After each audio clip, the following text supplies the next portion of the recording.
following is a presentation of the Pro Wrestling Report. Informative, entertaining, and real since 1998. Welcome, ladies and gentlemen, to the WWE Survivor Series post-show. We are live here on Blog Talk Radio. Damian, along with David Hero. We're here at Karma Bar and Grill, where we watch the pay-per-view for absolutely free of charge, courtesy of our great partner, Karma. And it's a pay-per-view tonight, David, that saw David Otunga replace an injured Cody Rhodes. Sheamus actually getting a win, but Big Show retaining the World Heavyweight Championship. Dolph Ziggler proving why it was Team Ziggler. And a revolution comes over WWE. What a night it was from Indianapolis on pay-per-view. It was the Survivor Series, and we're asking you right now on Twitter. Tell us whether or not you thought the show was a pass or fail. Let's go on our Twitter account, at PWR Show on Twitter, and you can retweet the tweet that you'll see in just a few moments that says whether or not the pay-per-view was a pass or fail. We'll have the results at the end of this broadcast. But, David, let's start with the shocking end to the pay-per-view tonight, the match. CM Punk versus Ryback versus John Cena for the WWE Championship.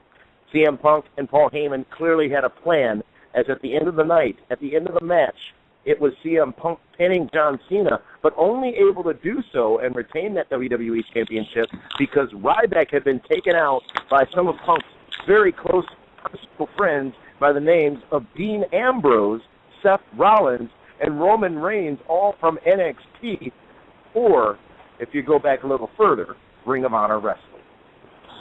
Very interesting. And you know what? Maybe they're going to start a faction with CM Punk.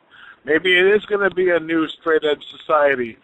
Or maybe it's the Aces and Eights have invaded the WWE. They didn't have masks. Oh, that's true. They didn't have those. But, boy, you know what? I'm telling you this. Ryback can defeat every WWE superstar on the roster, but for some reason he always gets tripped up by these FCW/NXT young guns. Well, let's not discount them, and let's not lose sight of the fact that there were three of them as well. So, you know, whether or not they're from NXT, Ring of Honor, or wherever, they did get the best of Ryback tonight. No, and they were the reason. They were the reason that CM Punk was able to retain that championship and go into day 365 tomorrow night. You know what I liked most about those three guys getting all that heat on Ryback is it was believable. They jumped the ring. They beat the hell out of him. They destroyed him. The only thing I did not like was that there was no WWE security there to give it more of a realistic feel. You know what I mean? Yeah, I know exactly what you mean. And I would say it was interesting when they first got in the ring because they sort of looked like they could have been the arena security people, and some fan had hopped in the ring, which I thought I had missed. But no, they went right after Ryback. Well, I know why you would have missed it. Did you see the two hot chicks you were sitting with tonight? Good God, brother. Made me jealous. That's how I roll. Hey, who thought this match would end that way? We didn't come up with this kind of scenario on Be the Booker, and many have been talking about... Wait. If you... Listen, let's be technical for a second. Didn't I say CM Punk would beat John Cena because Ryback would take out John Cena? And that is exactly what happened. Ryback gave Cena the shell shock. He goes for the pin. The three hooligans jump in the ring. Shenanigans all abound. And then CM Punk... As I said a moment ago, we did not say or think that this exact scenario would occur. Oh, no. But it's all the details. Details are details. And those details are going to be fun explaining, I hope, over the course of the next few weeks on WWE programming because they do have a lot of stories. It was another Survivor Series screw job. Was it a screw job or was it smart by Punk and Heyman? Ryback got screwed. That's a screw job. Well, I didn't hear a guarantee going into it, so I don't know if that actually classifies as a screw job. But hey, no matter what it was fun. It was brilliant. It was smart. It's new. It's fresh, and intrigue has been built going forward. But Damian, a lot of people are going to say, "Wow, did the WWE now once again feel something from TNA Impact Wrestling?" They've been criticized for the AJ John Cena angle. Yep. They've been criticized for the opening of Raw with the narration recapping what happened the week before, and now a bunch of unknown, unnamed superstars hit the ring, gang style, and beat up one of the top guys in the company. That point is incredibly valid, and the resemblance is striking between what's going on over on Impact Wrestling and what's going on in WWE. But be that as it may, I'm sure we'll talk much more about that over the course of the next few weeks. Let's not lose sight of the fact that 3 talent from NXT were brought up to the main roster, if you will, tonight. And we'll see what happens over the course of the next few weeks, but at least they're here, they're now, and they're involved. That means 3 current guys on the SmackDown and Raw roster are going to get the axe. Possibly. But let's not judge it too quickly. Let's just see what happens, especially tomorrow night on Raw. You got to give credit to, WWE, I guess. They did something very, very surprising and right now trending worldwide. Dean Ambrose on Twitter and Seth Rollins, which is at WWE Rollins and at Dean Ambrose. Good stuff. Very good stuff. And again, a surprising end to a pay-per-view that did not really have much else going on for it except for a tremendous matchup between Sheamus and the Big Show for the World Heavyweight Championship, one that saw the Big Show get disqualified after some serious shenanigans in that matchup. Sheamus wins, but Big Show is still the World Heavyweight Champion. Another great outing from those two. You know what? I didn't really care too much for that finish. I mean, how many times have we seen the referee pulled into a clothesline, a big boot or whatnot or something or the other? Got the brogue kick. Right, but what I'm saying is I've never seen it where there's been a disqualification because of it. Usually, Sheamus would have gotten the disqualification or whatnot, but you know what? Sheamus and Big Show are putting in good matches. They're putting in their work, and they're getting over, and you know, Big Show has stepped up his game. Sheamus is delivering. And you know what? I don't mind seeing a chair match between Big Show and Sheamus at TLC next month. Because at the end of that contest, after the matchup, Sheamus not very pleased by the fact that Big Show pulled the referee in front of the brogue kick and thus caused the disqualification. And then in the confusion at the end of the matchup, well, Sheamus gets his hands on a steel chair. Sheamus then attacks the Big Show, similar, actually worse so, than The Rock did to Mick Foley back at Royal Rumble 99, I believe it was. And Big Show left laying. However, there would be no cash-in by another man who would have a great night tonight, that man being Dolph Ziggler. Team Ziggler, led by Dolph Ziggler, gets the win. And as a matter of fact, not the team getting the win, but it was Dolph Ziggler pinning Randy Orton, getting the victory for his team tonight in that big matchup. Dolph Ziggler finally, besides his Money in the Bank victory, finally gets the big win he's been lacking in the last couple of years. Defeating Randy Orton clean 1, 2, 3 in the middle of the ring was huge. It definitely propels Dolph Ziggler to now upper card status, makes him more believable, and it didn't hurt Randy Orton one bit because Randy dominated that match. And you know, it was a solid match. I was surprised The Miz didn't last a little bit longer. I thought he would have been one of the main guys left. But Randy Orton, you know what? Randy Orton proved once again that he is a top guy in the business, put in a great night. The whole match I thought was kabuki-ish at times. Who would have thought Daniel Bryan and Kane would have been eliminated so quickly, but they did. And I'm looking forward to see where Dolph Ziggler goes from here.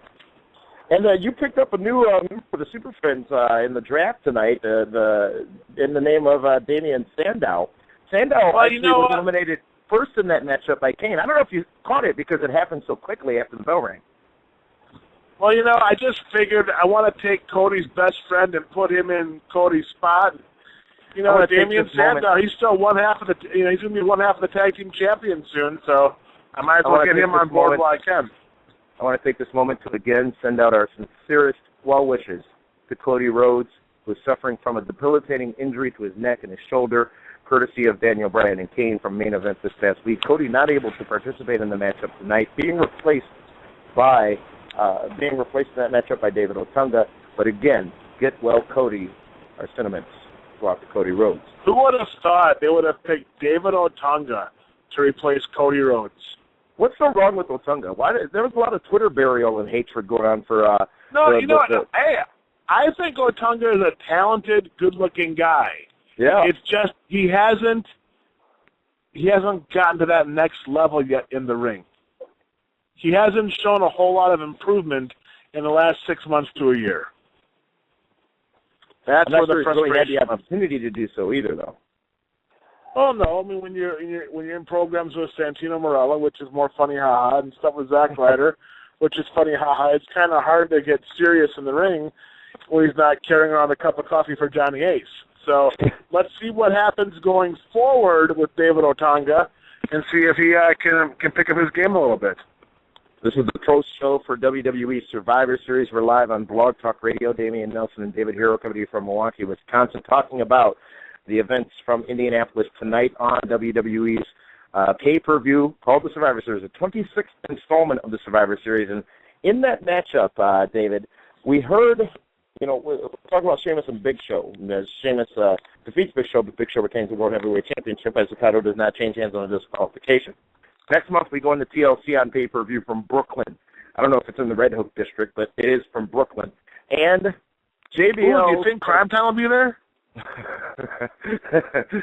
JBL, the commentary team, made an interesting point in that matchup, saying they don't know who will ever beat Big Show.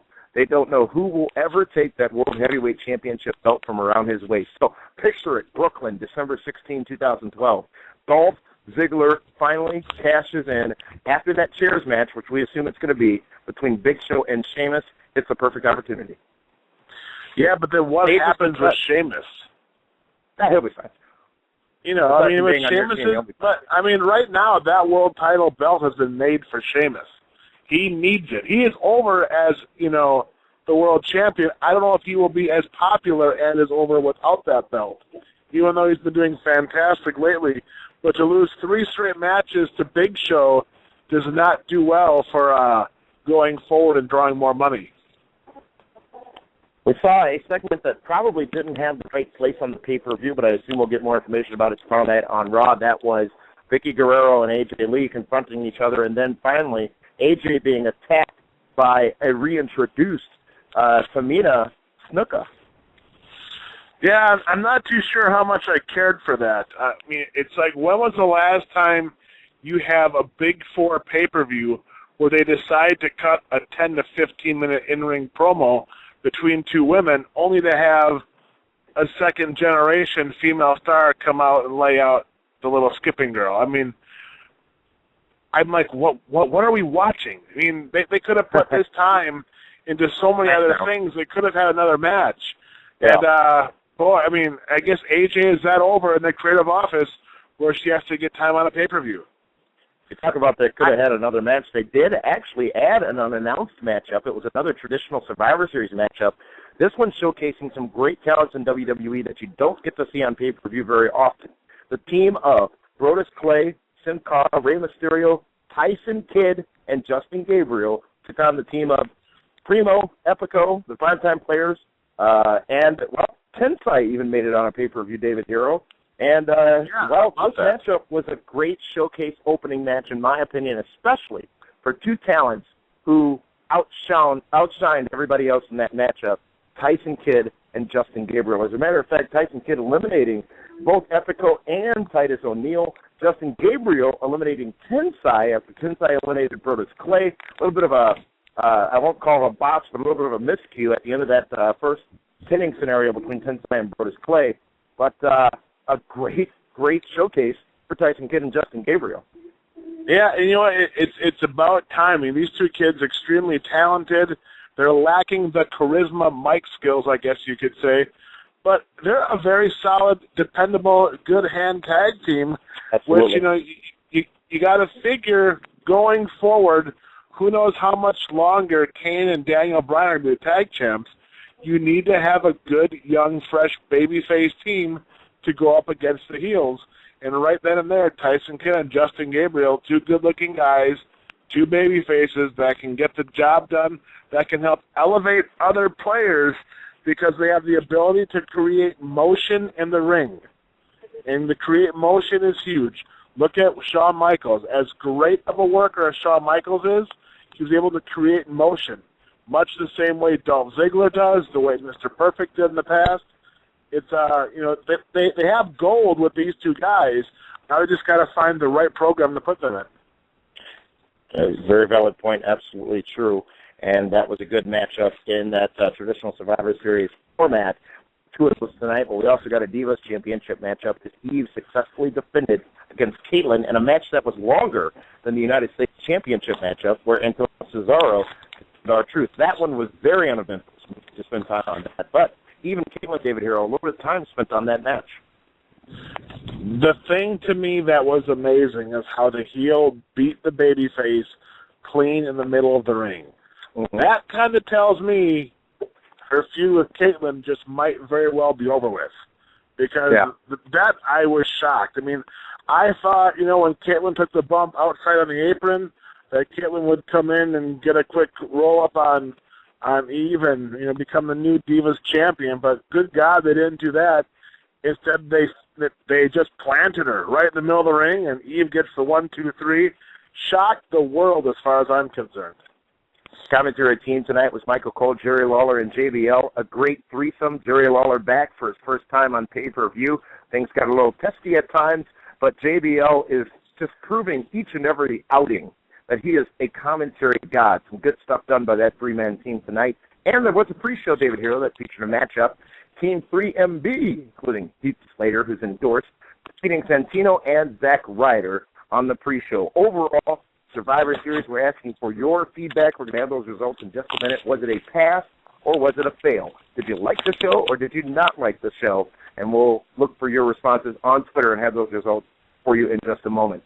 Going back to the introduction of Seth Rollins, Dean Ambrose, and Roman Reigns, David, it's important to point out the revolution, I guess you can call it, that's happening in WWE. At least 3 champions right now came into WWE from Ring of Honor. Daniel Bryan, CM Punk, Antonio Cesaro. That's huge. It almost reminds you a little bit of the ECW, introduction where the ECW guys were coming in and getting over, and they had a strong fan base and became champions and whatnot. And those the ones you just mentioned, and let's not forget Austin Aries either. Yeah, extremely talented, and you know what? You can't hold back talent. You can hold back. You can be held back by personality. You might not have charisma, but if you're good, you're good, and there will always be a spot for you that way. Overall, tonight's Survivor Series, we're 1 year removed from where John Cena and The Rock headlined last year with Miz and R-Truth, where CM Punk won the WWE Championship just last year at Survivor Series. Your thoughts on the event overall tonight, David Hero? And I don't think anybody could disagree. It ended solidly, but what about the entire show? It missed the razzle-dazzle of last year's show. There's no question. I mean, The Rock is a once-in-a-lifetime talent. It's unfortunate that Ryback was put in a spot where he wasn't going to be used. If anything, like I said before, there's a chance where he'd be set up to fail. And by him not winning, did he fail? Is this considered another loss? Hard to say. But I don't know. I mean, the ending was solid because you didn't expect it. Right. But at the same time, it would have been nice for the legacy of CM Punk to just win and not have all the outside shenanigans. Now there's the asterisks once again. I want to thank everybody who's joining us in the chat room here on Blog Talk Radio. A couple of hundred of you discussing a lot about tonight's pay-per-view, mostly the discussion about what we just got to talk about, what you just talked about as well, David Hero, the big surprising ending where we saw, I guess, a new faction, if you will, or a new group, if you will, come together to defeat the challenge of Ryback and John Cena live in Indianapolis tonight. I would say overall, going into this show, especially after Cody got injured, going into this show, wasn't really looking forward to it. I'm like, it's Survivor Series, but you look at so many historic things that have happened at the Survivor Series. You go back to 2001. You go back to when WCW was pretty much disbanded from WWE. You go back to 2002. You go back to 1997 when obviously the screw job happened. You go back to '98 when they had the big tournament in St. Louis. This is a historic pay-per-view event. A lot of great things have happened on it. I don't know if anything historic happened tonight, but the bar has been set for this event, and I don't think they lived up to that bar tonight, even though it ended tremendously. It ended fantastically tonight, and I'm very, very happy with the way the show came off. And we did ask all of you on Twitter as well whether you thought Survivor Series was a pass or a fail. We have the results, David Hero. Ohio and Florida are now in, and we can report that with 92% of the votes, the audience, the Internet wrestling community, felt that Survivor Series was a pass tonight. Well, thank God they had that solid ending for everybody, because the Internet fans love their Seth Rollins. They love their, I almost said Ashley Ambrose, but Dean Ambrose. Whoops. Oops. Yeah, I'm sure I'll get heat for that now. But, yeah, I mean, hey, it's what the fans wanted. And you know what? Hopefully it's going to create more buzz and interesting stuff. And you talk about the comparisons. You talk about the whole, the Claire Lynch thing, the Aces and Eights thing, the narration, whatever. In one night, in one event, in 5 minutes, they did so much better than anything the Aces and Eights have even tried to do in TNA. So if there's a comparison, and maybe that's the reason this stuff is being done by WWE, they're just proving that, hey, we can do it so much better with little or no effort, and they did so tonight. Now, again, I'm not saying that's what they're doing, but if they are, I mean, who cares about an Aces or Eight when you got these three guys tonight? And maybe that's the message they want to send. Yeah. You guys have had Aces and Eights for the last 4 or 5 months. We'll do it in one night and create far more buzz. Right. And that has happened successfully.